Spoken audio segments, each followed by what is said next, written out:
Our next speaker is Josiah Hunt from the CEO and co-founder at Pacific Biochar, and he's going to be talking about intergenerational benefits of farmland applied biochar.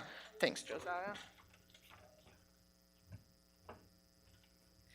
And she said she had no jokes. I mean, come on. Working with manure, like there's so many just sitting there. Just had to point that out. Keeping it PG. Okay, that's good.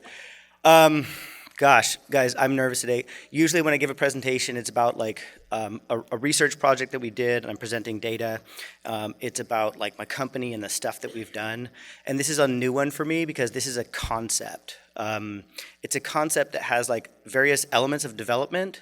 So yes, there's a little bit of research review that I'll be sharing, but it's also just a concept that's been living in my head for a long time, but I've never really presented it in this formal of an environment. So just bear with me, it's going to be a journey, okay? So without further ado, I better get started. Okay, so the concept here is the intergenerational benefits of farmland applied biochar. So I just thought I'd start with this kind of thought-provoking slide here. So this is interesting because usually when I've looked at this, I looked at like the protagonist was in the past, right? The protagonist was some indigenous culture in Amazonia that we don't really know a heck of a lot about exactly how they did this thing. But in this position, the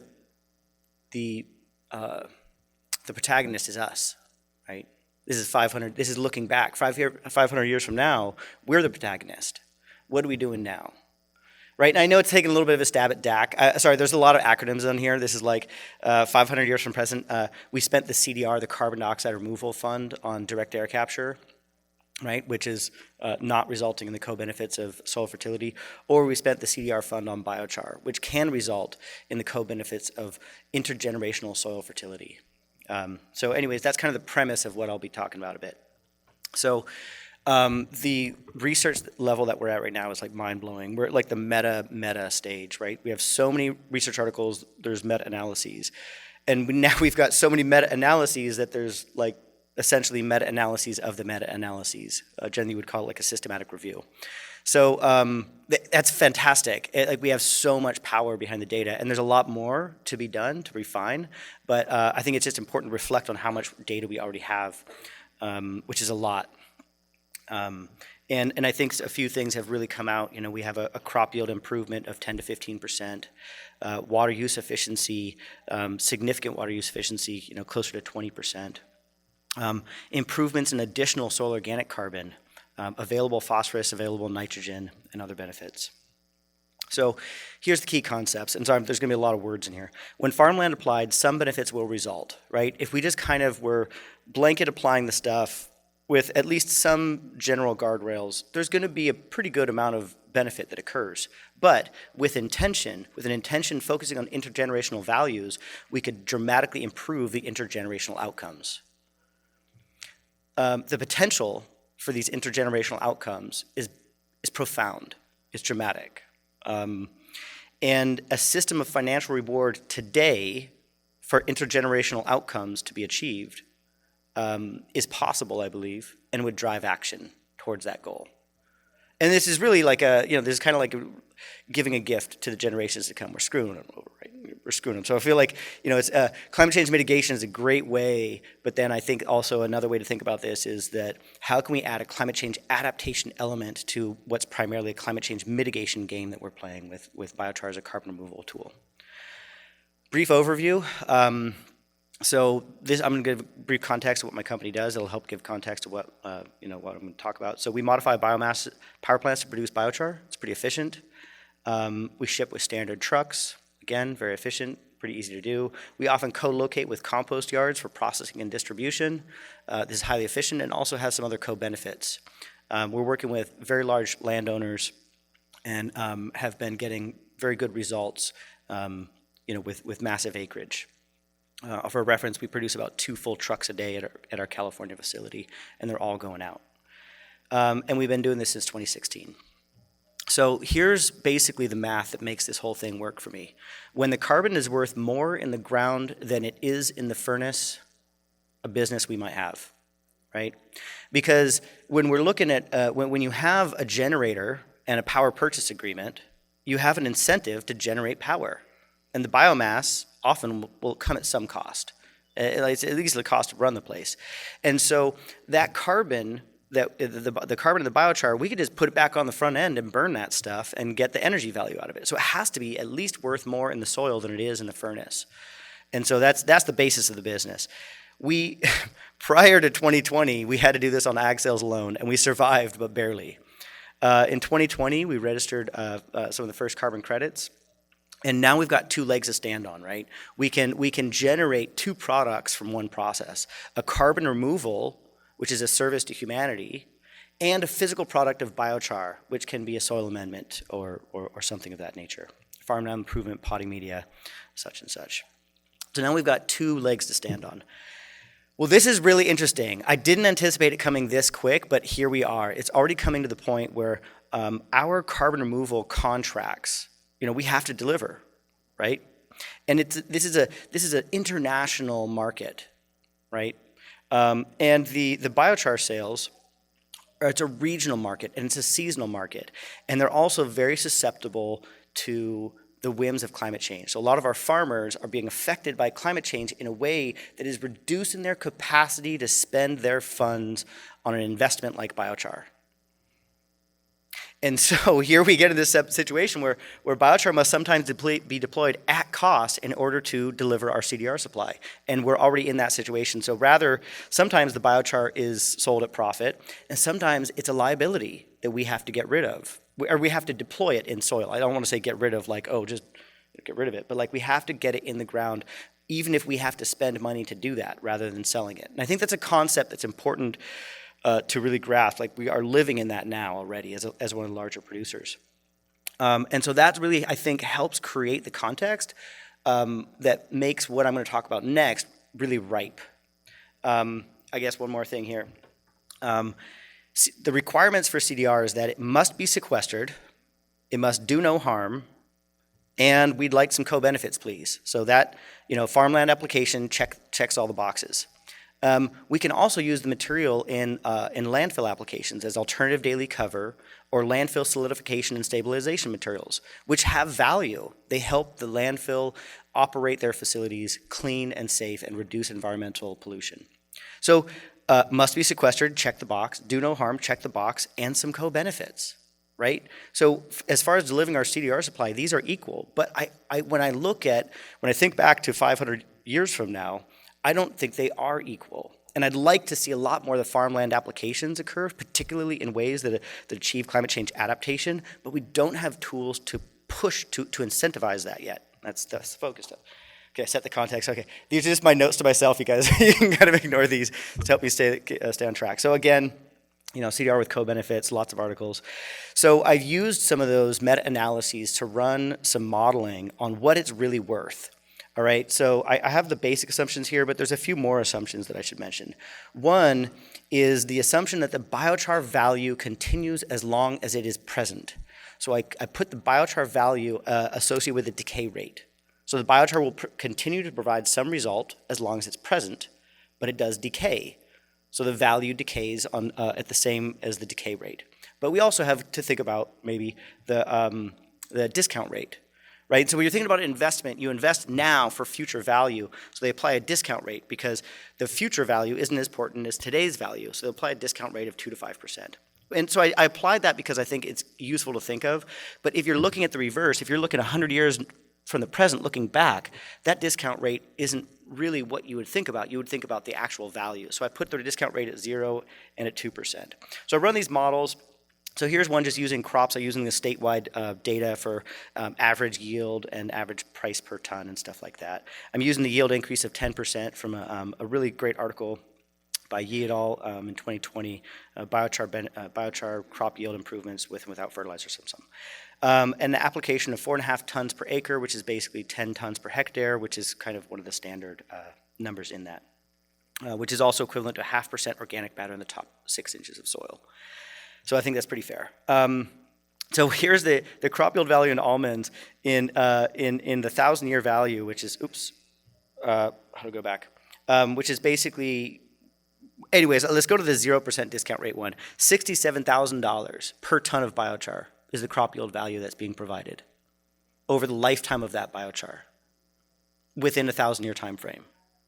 That's just in crop yield, assuming almonds, right? And again, hey, this is a stretch. I'm not saying that they're going to be farming almonds exactly as we're farming them right now for the next 1,000 years. I'm just trying to, we got to put a number to it, right? So I'm just using ways to put numbers to it. But it's profound, right? $67,000 per ton of biochar. Okay, here's the same thing with wine grapes, same basic stuff. We have each ton of biochar worth about $71,000 over the lifetime of the biochar, worth about $2,000 in the first 20 years. Okay, when we're sending our biochar out there, oftentimes it's fit in this kind of this thing here, the Venn diagram of poor soil, either heavy clay or really coarse sandy soil, low organic matter, and a high value crop. That's the money right there. That's where the farmers have the greatest potential for economic gain. Right? So that's kind of our target audience. So here's an example of that. Here's a vineyard that kind of fits some of that. They have a slightly higher value crop. They're also in a poor soil with low organic matter. They fit that bill. And look at what the value is in this situation. The value in this situation on the 0% discount rate is $268,000 per ton of biochar. All right, so here's another way to look at it. The water conservation value. So how many acre feet? Well, an acre feet's a weird thing, so I put a little drawing. It's Super Bowl Sunday, so I put that up there. And so how many acre feet? This is really interesting because the price of acre feet is kind of, to me, this really show that I don't think we often value water for what it's worth. Because the price of water at $60 per acre foot is just kind of wild. That's an acre a foot deep. Anyways, this application of biochar would achieve 94 acre feet per ton of biochar over the lifetime of the biochar, which have a value of only $5,000. I think that's funny. But that's not what water always costs, right? So in California particularly, it can be pretty wild. So I used another number with 521, which is I think the strike rate for all the Colorado River water now. And so that would put that value at $50,000 per ton of biochar. So crop yield and also water. Nitrogen, this is even wilder, right? So for every ton of biochar, using the efficiency rate of 13.97 from the meta-analyses, we'd save about 1.92, about 2 tons of nitrogen per ton of biochar. That's pure nitrogen, right? In the pure nitrogen, 2 tons over the lifetime of the biochar, which ain't a heck of a lot, and that's only worth $2,000. But I think that has other values. I think there's other ways we can look at that. I'm just wanting to run some of these metrics through because if we're going to try and look at the long-term value, we have to have metrics. These are just a stab in the dark of what metrics we could use. Here's another one. How do we put a number on this? I don't even know how to put a number, so I put quotes. What is the value of food security? So it was Bob Marley's birthday, a couple weeks ago, and he's got a biopic coming out. So I've got a Bob Marley quote here. And there's just basically a talk about national security. A hungry mob is an angry mob. I just think that's a really profound statement coming from someone who grew up in a time of food scarcity. A rain a fall, but the dirt it tough. Yet I yoke, I work, but the yield no enough. I think that's it talks about the difference between soil fertility and food security being national security. Theodore Roosevelt, a nation that destroys its soil destroys itself. Everyone uses this quote. Sorry, I'll use it again myself. This one I thought was super interesting. I didn't realize Blinken is a soil fan. I'm now a Blinken fan. The truth is, soil is literally at the root of many pressing national security challenges that we face. Without good soil, crops fail, prices rise, and people go hungry. And then again, another quote from him from a separate presentation. We're tackling a lot of challenges around the world, but if we don't get this right, I actually don't think anything else matters. Important. I don't know how the heck to put a price on that though. So I don't know how you draw a line between an actual metric. Drought resilience, same thing. This is a really important one. I just don't know how to put metrics to it. A universal saying is kind of is water is life, but again, I don't know how to put a metric to it. And so this is an important part. The key concept, if we're going to make this work, is what we can measure and what people care about, and then that stuff in the middle. That's it. We got to find out what can we measure and what do people care about, and where those two things overlap is what we can actually execute on. So how do we make it work? Here's the thing. If we sit around and wait for the end results to prove our hypotheses, we're never going to get started because we're talking about a 1,000-year timeline here. We're talking about an intergenerational timeline. So if we're going to get started this generation, we have to be able to get comfortable with utilizing predictive modeling. And I think we have enough data, we can at least get started and use more research to iteratively improve our data set. That's just some thoughts. Okay, so what do we have? So here's some, okay, thank you. So here's some tools. Here's some tools that we have. This is actually from that research article. This is one of my favorite research articles. If you haven't read it, I highly suggest putting this in your library of research articles. Biochar effects on crop yields with and without fertilizer, a meta-analysis of field studies using separate controls. In farming, like if you apply biochar, it doesn't mean you're not going to apply fertilizer. Like when people are farming, they're going to apply biochar and fertilizer. And this is one of my big pet peeves. I think a lot of the time too, we apply biochar and we don't compensate for the alkalinity by using sulfur. And I think in farming, like if you've got an alkaline soil and you want to use biochar for water conservation, go for it. It's going to work fine. The sulfur amendment to counteract all that, it's only like $100, $200. You're going to be fine. And I think this is something that's often, anyways, that's my pet peeve. I'll stop. But we have tools to optimize outcomes. So they found in this research that, hey, we're getting a great response in clay soils and sandy soils, as well as soils with low organic matter. Well, guess what? We have maps that show us in great detail where to find those soils. We can find, here's a map of a clay soil, clay, high sand, organic matter. Anyway, there's great resources we can use. This is a modeling tool that I think you mentioned earlier, Rachel. This is the dynamic soil properties response to biochar. This is I think it's early stage and it needs a lot of tuning.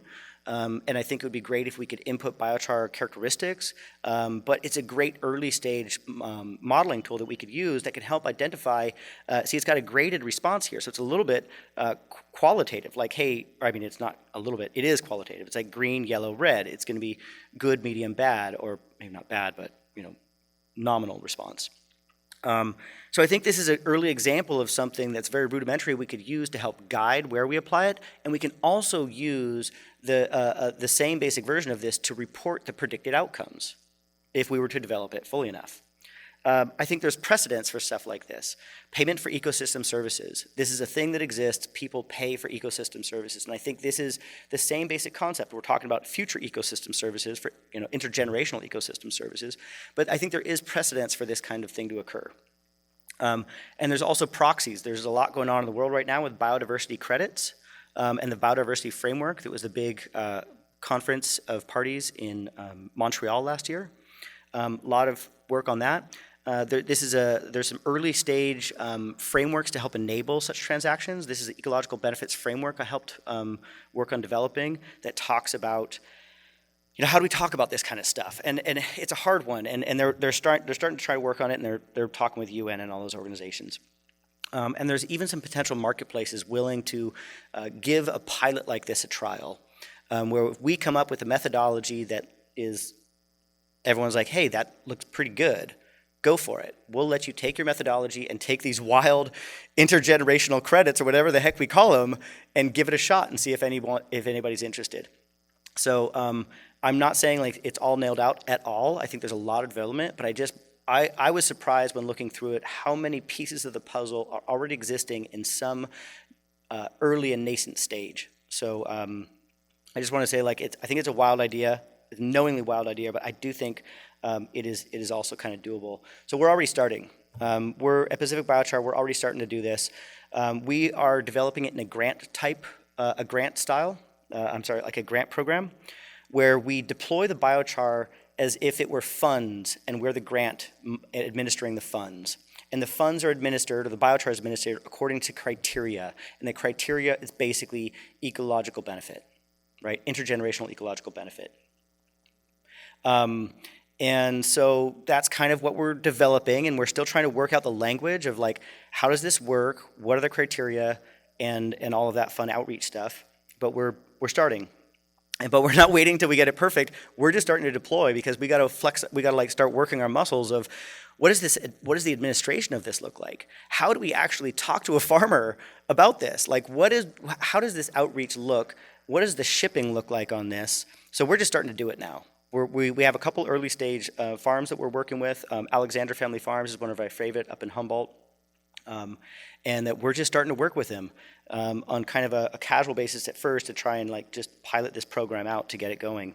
One of the important things is helping to establish a criteria of how do we establish a deployment program where the biochar is given away essentially without cannibalizing sales and market development, which is really important. So we're trying to work out some of those details, and I think that's the reason of the grant program, housing.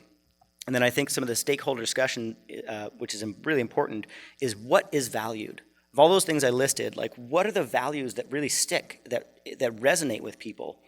Who values it? And how can we measure this in a way that we can transact upon this? So there's a lot of work to be done there, but we're starting it. So that's where we're at. That's, I guess, about it. Just kind of covering the same basic things here. I'm up on time, so thank you so much. I can take questions. I made it. Whew.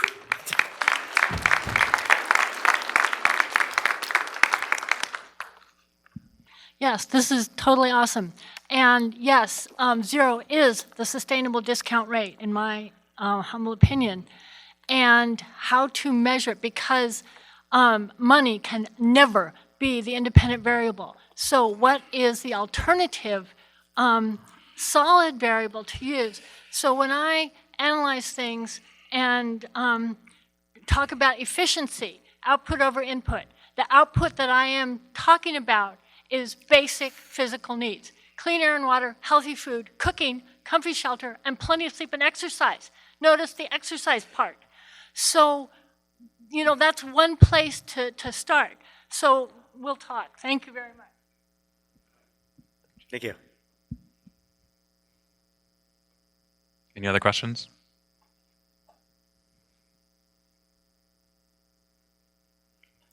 Oh, yeah. Thank you very much. That was a great way to put it. I'm curious to get your thoughts on, the type of financing that some of these large tech startups get, where they can afford to have many years of losses because they know that eventually, once their service is entrenched and people know it and use it and know the value of it, they will start paying what it's worth. Like, I don't know what's happened to Uber or other companies. How can we get that mindset on people to support biochar, to know this is going to take a while?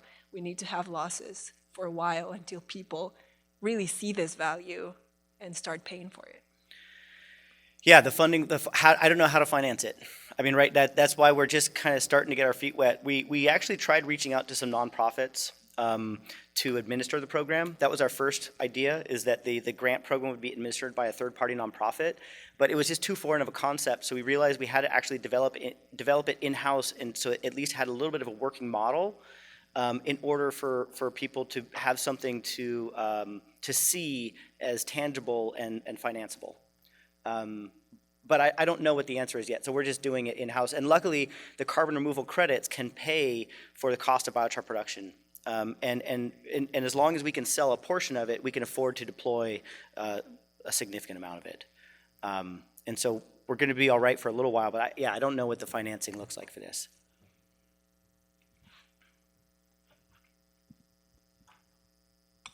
Just a question. Does the farmer get to take advantage of any of the benefits of the carbon removal if you're applying it to their field or their vineyards? With the additional soil carbon sequestration, yes, if we can measure it. So we are working on we've supplied some biochar to one company who's working on that. And we are in discussions with others that might be able to provide some measuring services, particularly interested in trying to incorporate satellite-based measurement that can be on-site, improved with on-site measurement, but primarily satellite-based to keep costs low. But yes, that would be the idea.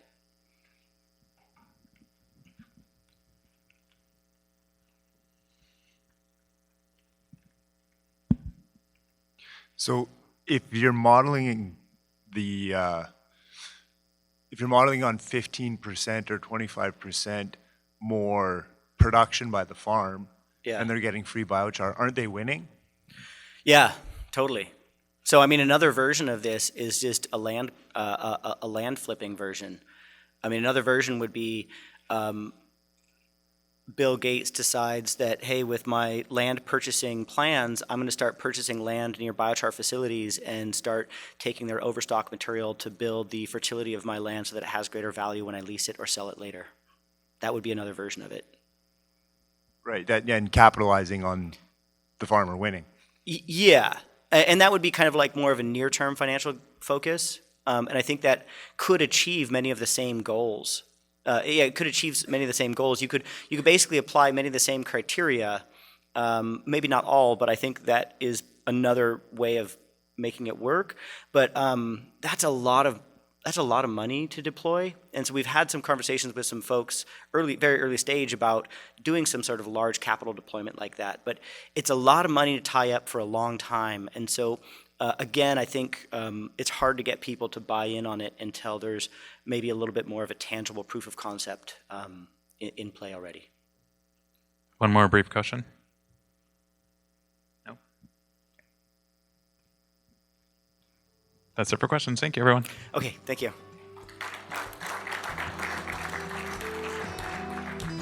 Biochar.org appreciates the support of our sponsors, exhibitors, presenters, and attendees. We look forward to seeing you at our next conference in September 2025.